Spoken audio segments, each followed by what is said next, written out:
I am documenting because some of my friends told me na, Ali, I'm so excited to see your vlog. Kunya ako nga mo ay maghimo sa vlog. Ko ba lang mag-vlog day ko? So, here I am. Life has been so hectic. That's why I forgot nga natin ko yung ani. Di naman nga I forgot. Kana lang, panindigan lang na ako ang mga priorities sa life. Anyway, karon kay it's a Friday. No classes this weekend, which I'm so happy. Kay more time to study, more time to prepare, and I'm actually in a better headspace na karon. That's why I picked up this phone and decided to hit record. One thing about me is that dili ko mag-vlog pag kanang down in the dumps ko kay who would have the energy to do that? Some people can do it, but I cannot.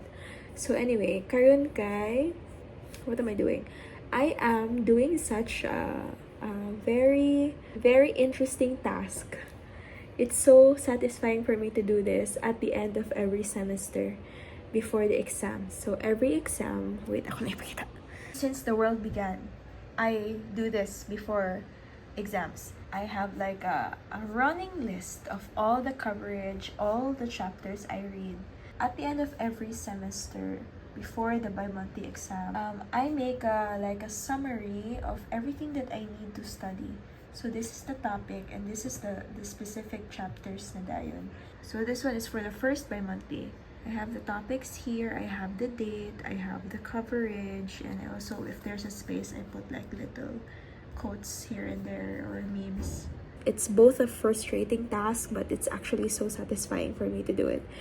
Haha, my brain just wants to organize things, so this is so like, I love doing this task. Like this bi-monthly has been life-changing. Literal. Like, ako gagi embody ang kanabitang, you cannot expect new results if you keep doing the same thing. I've been working on that and trying new things, adjusting stuff. That's always gonna be a thing. Like, I'm always gonna make mistakes and learn from my mistakes and just keep moving forward. Whew. So, mo to siya. So far, among module karon nga bi-monthly kay musculoskeletal, respiratory, ug cardiovascular, pastilang lisuda sa mga subject. 2 ara ang coverage. 2 ara. Okay, bahala pa og daghan. Kabalo ko wala imposible. So, tuwa na siyang makaya. Pasabot ana, magtuon ta. What a line choice. Mao na estudyante ta kay magtuon. Naghimo di ko og kape. Akong ginagamit ra kay kani Great Taste nga kape. Unya akong ginabot kag tubig nga mainit. Unya akong ginasagulan og gatas. Akong gigamit karon kay ang patawon di mo. Kani akong gigamit nga gatas para sa akong kape, almond breeze nga almond milk nga vanilla. Dayon gibot nga nakog honey. Maora to ako ang kape for tonight. Akong ginagamit pud usay kay oat milk pero wala man siya stock. So kani akong gigamit. Usually pag Friday night kay maghimo kog isa ka activity nga lingaw. Humana ako nang nabuhat ganina, nagdala ako og salida while gakaon o gasugod ani. So akong gitanaw kay malingaw kog tanaw mga Pinoy rom-com movies. So akong gitanaw kay wait lang kalim ko sa title. Basta si Sarah o si John Lloyd finally found someone. Yeah, finally found someone. Kilig ko you. Like for the whole duration sa akong pagtanaw. Kay gangisira ko, guys. So yeah. Karon kay magtuon ako. Remember last time kay anak ko nga akong gina-print akong mga notes. Kanang narot ako man paper, so karon ako siyang ginabutang sa iPad para dili po kay daghan na akong ginabitbit mo ato sa school. Guys, hindi na ako magtuon og ayo kay last 2 exams, like last 2 long quizzes na lang. Kailangan ako birahon akong grado para sa akong long quiz para makatungtong siya pasar. Akong chika karon kay kumalo ko daan before sa college pa niya. Like sa college ko una nag-breakdown kana bitaw mabagsak ka ingana kay kadako ko nga dili mabagsak. Oh my god, kadako dili mabagsak sa mga exam kay ambot lang ano. Anyway, Basta, sa med school gyud like, na-amplify nga naging mga times nga mo fail ka. Unya, lisod kay siya isik mura as someone nga gadako nga achiever. And na-realize na ko siya nga ako ang self-worth dili na ko wala siya naka-attach sa pila akong score. Akong score ga-reflect sa giyon sa nako siya pag tuon, giyon sa nako pag sabot sa topic. Wala mag-test kay i-check kung kasabot ba ka sa topic. Unya kung lisod ka ng exam, sa una kay like akong i-blame nga ano lisod ba kaya ang test ni doc. So karon akong mindset kay kung gitest kay ka sa isa ka topic, kung dili nimo siya mapasar. Pasabot ana, wala ba kani mo na master? So minsan man akong dapat buhaton, dapat ako siya i-master. So dapat ako i-adjust. Kaya kung may estudyante, ginayon ako self nga, girl, need mo i-step up imuhang mga strategies dira kay kung pwede mo master. So dapat mo master, girl, kay magdoktor ka. Nya, dili pwede magdoktor nga wa kaya nahibalan. So karon, my life has changed. 8 minutes na ko gatabi. Pasabot ana, magtuon ako. Hi. It's almost 5 a.m. in the morning. I fell asleep like at 11. Katulog ko sa couch, which happens most days. Pag makatulog mo ko sa bed, pag mata na ko, lahi ba kayo katulog? Kay gahabol ko, lamig aircon. Hina ko sa couch, wala mo ko habol. So mapugusig ko nga, mata ka girl, kay dapat ka magtuon.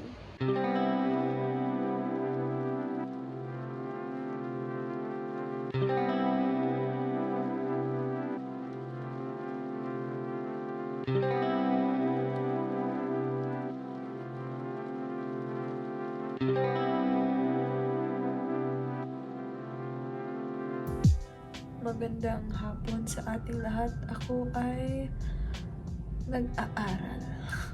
Tagalog na. Currently studying patho, rheumatic heart disease for my exam tomorrow. Nindot kaya lighting kay sunset sa gawas. Yeah.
So free, free now. Price gas. Hi, Net. Hi. It's XU days.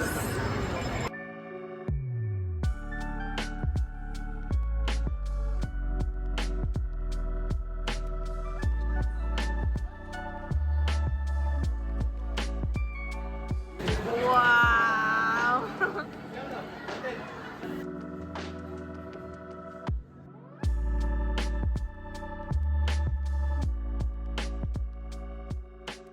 Update. It is now December 4. It's now 1:30 a.m. I just finished like my 3rd round of studying surgery. I'm really trying hard for surgery kaya I need to pass. I went to Starbucks yesterday. Nakikadlaw naman karon. To get some coffee and to study outside kay if I don't, I'm sure makatulog ako ganina. So far wala pa ako nakatulog. Mga akong weakness, like Dali ra kay ko makatulog. So, the coffee was very strong. That's why I'm still awake right now. I'm gonna try to squeeze in one more round. I already did practice questions. I already did memory work. I'm gonna try to review like the notes lang one last time and sleep and wake up like 6 because the exams could be at 8. Wake up at 6 and then one more round later. Mag-lunch out mi unya sa akong SGD nga group. Then mag-exchange gift me. Nakapalit na ko og gift para sa ako ang nabunutan. Asa to akong gift? I bought a gift na sa ako ang nabunutan. Ang sulod ani kay Hero No. I bought it from Shopee. Nakasale siya atong pagbay nako. So, grabe ang discount. And then, nagbutang sad ko og correction tape kasi siya ko ang correction tape. So, siya ko ang correction tape. Kanang times nga busy kay ang school. Like, usay kay di gina ko mabalance ang everything. So, karon ang side sa akong life nga walay balance kay akong mga house chores. Like, akong mga uniform, nakabacklog siya, hindi ko siya labahan. Pero kay ugma man ang last exam for this week. Eh, karang Saturday. Pero at least, karang Friday way class. So, ugma na ko malaba. Kaya napako masuot for today. So, unya na akong gabi man na ba.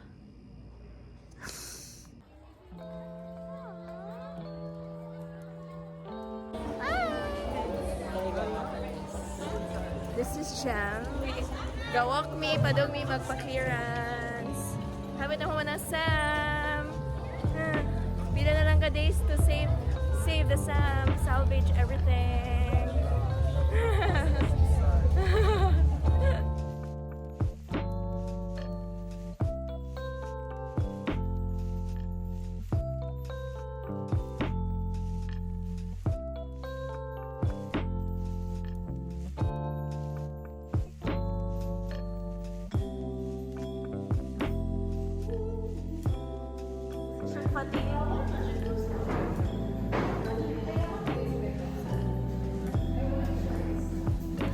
Happy birthday, Ronnie! Kasi libre Ronnie.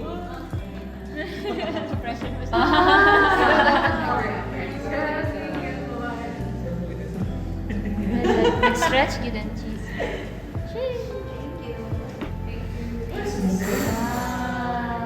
Happy birthday to you. Happy birthday to you. Happy birthday, happy birthday, happy birthday to you. How old are you now?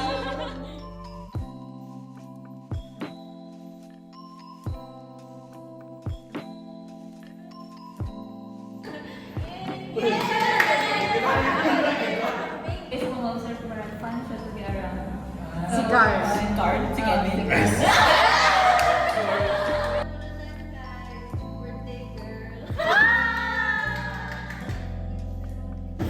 Kanina ko nabulutan. Bukan ini siya ka na. Pathophysiologist. Strong woman. Kanina ko nabunutan kay pag naipangutan na ang doktor kay siya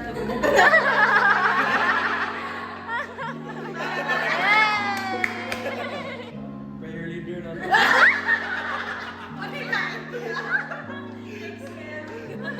God bless you always. Tama? Saan yung plano?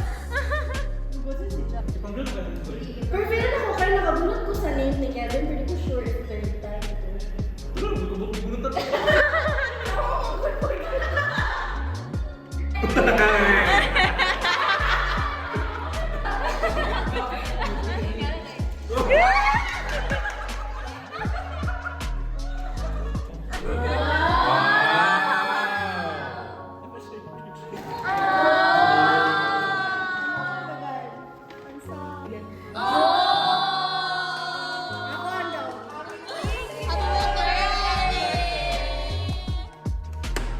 Hala, kapag ka. Oh my God, naghapon. Di anak ko, hindi na dili. Oh. Ah! Wow, ka-cute! Perfect! May pakita sa... Ay, sorry. Yay! Ay, ako gusto kay ganito. Yay! Katulad na siya. Anong masasabi natin sa mga pangyayari sa mundo ngayon? This too shall pass. Amen. Live, laugh, love. Yes. Joy, hope. What's that again? Joy, hope, love. Ay, love, joy, hope. Love, joy, hope. Love. Joy, love, hope.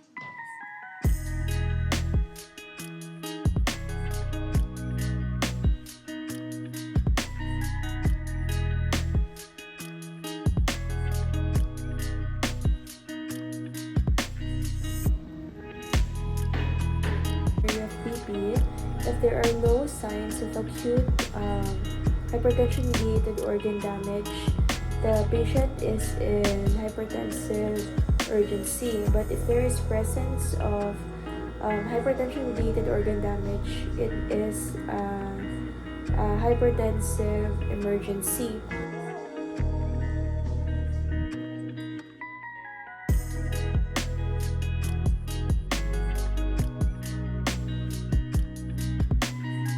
We just finished our OSCE. It's our first time to be the first batch sa among med school life, and it's so life-changing. Yeah. We survived. Dili tanan slay, pero we survived. That's the important thing. Yes.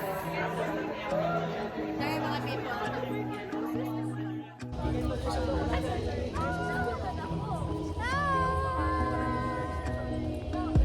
Tapos na ang laban. Hindi man tapos ang laban. Tapos na ang laban for today. For today.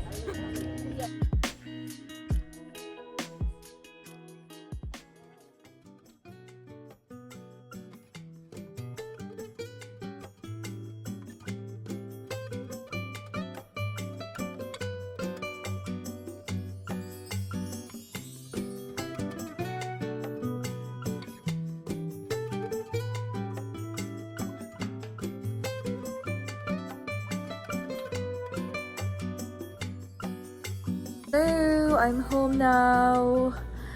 Hi, what a very long day. Wa ko ga-expect na ma-first batch ko sa OSCE. Kaya usually it's alphabetical order and nagigos kinalasan nga batch because my apelyido is in the last part of the list.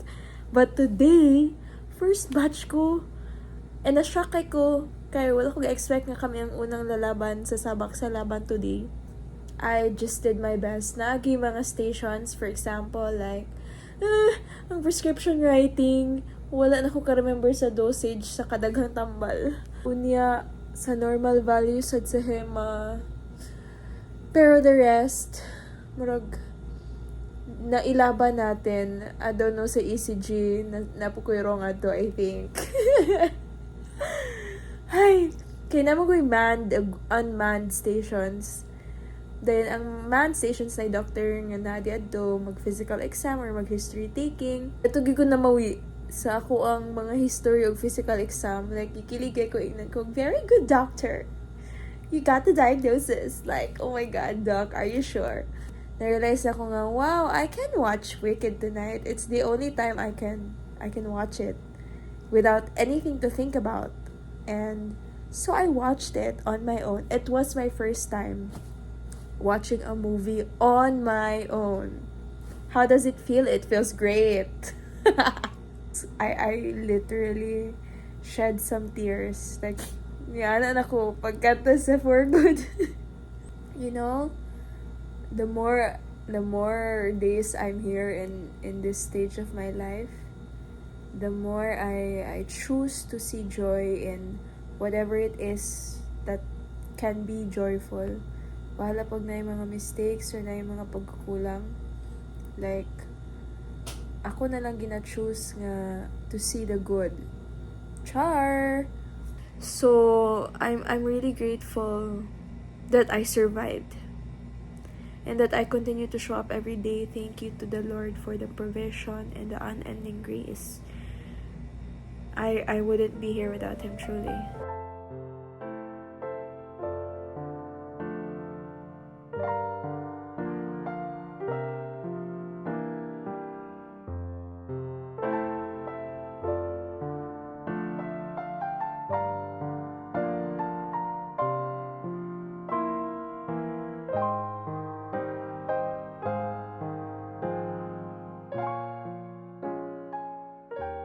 I think we're halfway there. I just finished my patho practical exam for this bi-monthly. I hope I get better results this time around. Still, if I don't, then we can only work on the next one again.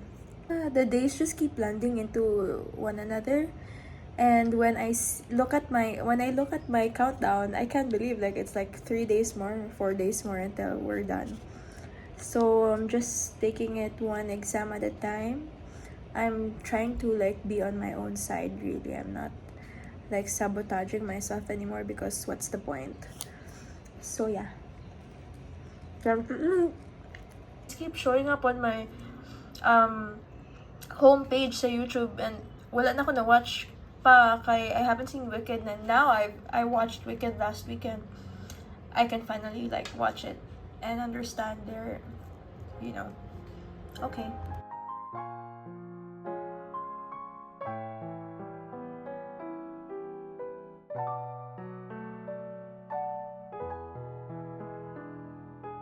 Dali na lang to go. Yes.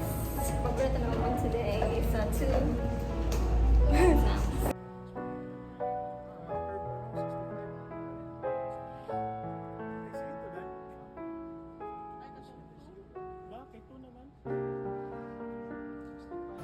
Studying for cardio.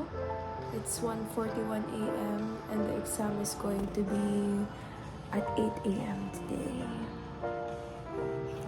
I took a nap like from 5 to 9 because I was so tired, and then now I'm hunching over and reviewing cardio. Ay nako. I forgot to update. Di pa na ako malaba. Wait lang. Okay, after this one. Hello. I forgot to update you guys.